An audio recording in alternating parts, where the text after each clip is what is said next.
Eu nunca vi em nenhum centro espírita essa obra, o resumo da lei, publicado independentemente, uma edição própria dele. Eu nunca vi. Tem até na Kardecpédia, né? Eu abri aqui, resumo da lei dos fenômenos espíritas em e-book, que é, eu nem sei de qual editora que é, mas é um e-book e impressa numa edição física eu nunca vi. A gente sabe que tem aquela edição da ID, que é o Instituto de Difusão Espírita aqui do interior de São Paulo, se não me engano, de Araras, né? E eles editam uma obra, eles dão o título do que é o Espiritismo, mas junto com o que é o Espiritismo, eles colocam essas duas outras obras, né? Esses dois opúsculos aí.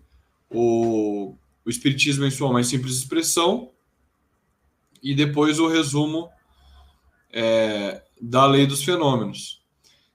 Eu entendo que eles colocaram em ordem cronológica, mas talvez a gente precisasse de uma. Se fosse fazer uma edição dessa tríplice, né? Talvez interessante seria colocar o resumo primeiro, depois o simples expressão e depois o que é o espiritismo, porque isso já indicaria para a pessoa uma ordem mais racional e didática para ela efetuar a leitura, né? Então, essa é uma observação aí sobre essa questão das edições da obra, né? E então fica aí esse questionamento, né, para os espíritas, para a gente tentar, quem sabe no futuro a gente consegue fazer um crowdfunding aí, uma vaquinha virtual para a gente editar essa obra e distribuir nos centros e fazê-la ser mais divulgada mesmo fisicamente. Porque embora a gente esteja na era digital hoje completamente, a gente sabe que a edição física ela faz falta. O espírita brasileiro ele gosta do livro na mão, né?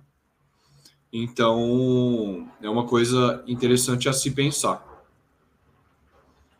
O Lauro está comentando aí que a maioria dos centros desconhece essas brochuras, é verdade.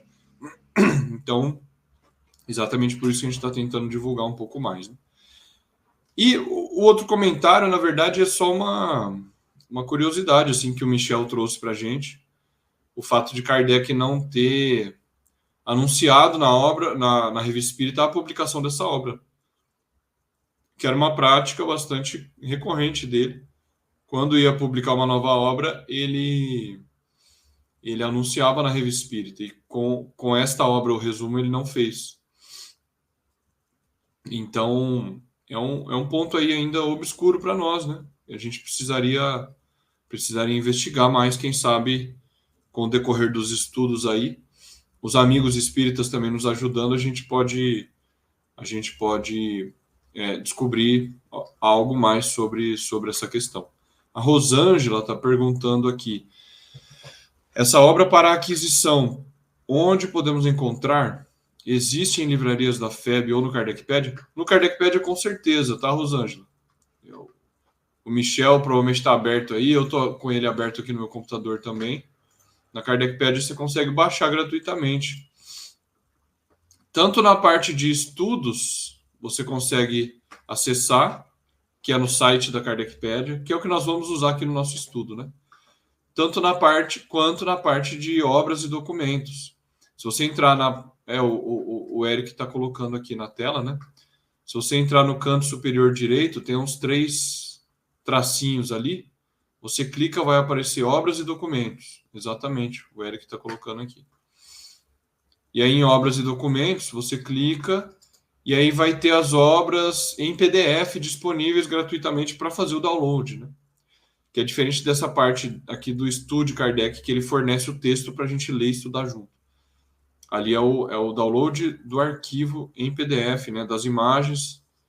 E aí tem edições originais em francês, tem várias línguas estrangeiras e tem várias em português também. Agora, ir num centro espírita e comprar esse livro, só se for a edição da ID mesmo. Outras eu não conheço. Eu tenho junto com o livro que é o Espiritismo, exatamente essa que a Mônica está mencionando aqui. Eu também tenho essa. E foi como eu conheci essas duas obras, né? Tanto o resumo quanto o Espiritismo em sua mais simples expressão. eu conheci porque eu fiquei sabendo que existia o que é o Espiritismo, fui atrás, fui ler. E na época eu nem distingui que era outra obra, eu achei que eram partes de o que é o Espiritismo, né? Acho que muita gente que leu o que é o Espiritismo nessa edição da ID cometeu o mesmo erro que eu, né? Achar que eram partes da obra. Embora esteja destacado num título lá, ele não explica bem que é outra obra, né? Essa edição da ID, ela não tem um prefácio do editor explicando isso, do tradutor, nem nada. Então, para quem não conhece, vai lá ler, acha que é tudo um livro só, né? Enfim, é isso. Só um detalhe, além dessa edição da ID, a FEB também lançou, mas lançou com o nome Espiritismo na sua mais simples expressão. Então a FEB pegou o Espiritismo na sua mais simples expressão, juntou com essa, resumo da lei, e juntou com o catálogo racional, né? E lançou da tradução do Evandro Noleto Bezerra, né, que é nova, né? Mas assim, ficou meio sem sentido esse formato que a FEB lançou. Enfim, faria mais sentido realmente o que o José falou, de colocar nessa ordem, né? Primeiro o resumo, depois Espiritismo na sua mais simples expressão, e depois o que é o Espiritismo, né? A FEB colocou essa aqui junto com o catálogo e junto com o caráter da revelação espírita também. Enfim. Mas vocês podem ler no Kardecpedia. É isso que eu ia falar. É uma coisa maluca. Embora a gente tenha que dar graças a Deus que alguém no século XX traduziu e editou e publicou, ao mesmo tempo, em termos de qualidade, é muito bagunçado o movimento espírita. Porque, como o José falou, a pessoa tem, até para ajudar a Rosângela, se a Rosângela quiser comprar a obra, é como o José e o Eric falaram, ela vai ter que comprar uma outra obra que tem ela junto, né? Essa versão da ID do que é o Espiritismo, você vê lá na livraria o livro escrito o que é o Espiritismo. Você nem sabe que ali dentro tem mais 2 obras de Kardec, que é o Espiritismo na sua mais simples expressão e resumo da lei dos fenômenos espíritas. Tem lá dentro. Então eles deviam colocar na capa. Aqui contém 3 obras de Kardec. Eles não colocam, eles colocam só lá dentro, não explicam. As pessoas leem, não se dão conta que são 3 obras diferentes, lançadas em períodos diferentes, com objetivos diferentes. Então é muito mal explicado, foi muito mal explicado e ainda é pelas editoras essas questões. Hoje a gente está tendo mais clareza graças ao Kardecpedia e graças também ao trabalho, por exemplo, do Carlos Sete, que está aí resgatando, e outros historiadores que estão resgatando a questão dos lançamentos das obras, as edições e tudo mais. Mas o importante, tirando toda essa coisa complicada, o importante é a gente ter essa obra, a gente já explicou aqui para vocês quando ela foi lançada, por que ela foi lançada, como que ela é. A gente pode estudá-la de graça no Kardecpedia. Se alguém quiser imprimir a versão em PDF, como são só 22 páginas, não é caro de imprimir em folha de ofício normal também. Então, dá para estudar. Esse é o mais importante, embora a gente tenha muito que melhorar enquanto editoras. Só para citar um último exemplo, daí para a gente entrar na obra. Se a gente pega a versão em PDF que tem disponível, que é a tradução do Salvador Gentili, a gente vê exatamente o que aconteceu no século XX, a falta de capricho nas informações. A gente pega uma obra traduzida, a gente tem que saber quem é o tradutor, a gente tem que saber de qual versão o tradutor utilizou para traduzir. Mas muitas vezes essas informações não tem. Essa que a gente está citando diz bem assim,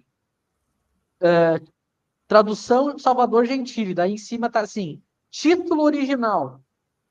Aí ele diz, resumo da lei dos fenômenos espíritas.